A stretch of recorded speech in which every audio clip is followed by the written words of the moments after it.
बिस्मिल्लाहिर्रहमानिर्रहीम। अस्सलाम वालेकुम वीवर्स। आज मैं बना रही हूँ शलजम गोश्त और उसके लिए मैंने 2 अदद प्याज, 4 अदद टमाटर, 1 गुट्टी लहसुन और 4 से 5 सब्ज़ मिर्चें ली हैं। मसाला जात में 2 चम्मच लाल मिर्च, 1 चम्मच हल्दी और नमक हस्बे ज़ायक़ा। सबसे पहले मैंने कुकर में पानी शामिल किया और फिर उसके अंदर गोश्त डाल लिया। पानी तकरीबन मैंने 2 गिलास यूज़ किए हैं। फिर इसी के अंदर मैंने अपने मसाला जात शामिल कर लिए और तमाम कटी हुई अशिया को भी इसी में शामिल कर लिया। फिर हमने इन चीज़ों को अच्छे से मिक्स कर दिया। जब उबाल आ जाए तो हमने इसको कुकर को बंद कर लेना है। व्यूअर्स, इस तरीके से सालन बहुत ही मज़ेदार बनेगा।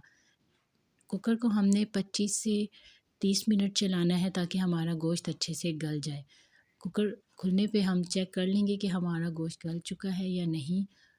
अगर गल चुका है तो हम उसमें घी शामिल करके उसको भून लेंगे, उसका सारा पानी खुश्क कर लेंगे और अच्छे से भून लेंगे।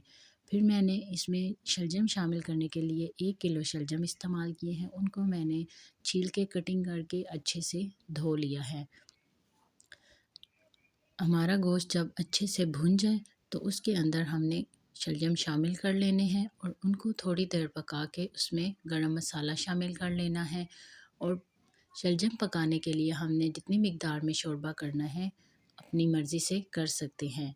अगर ज़्यादा करना है तो ज़्यादा डाल लें, अगर कम करना है तो कम कर लें।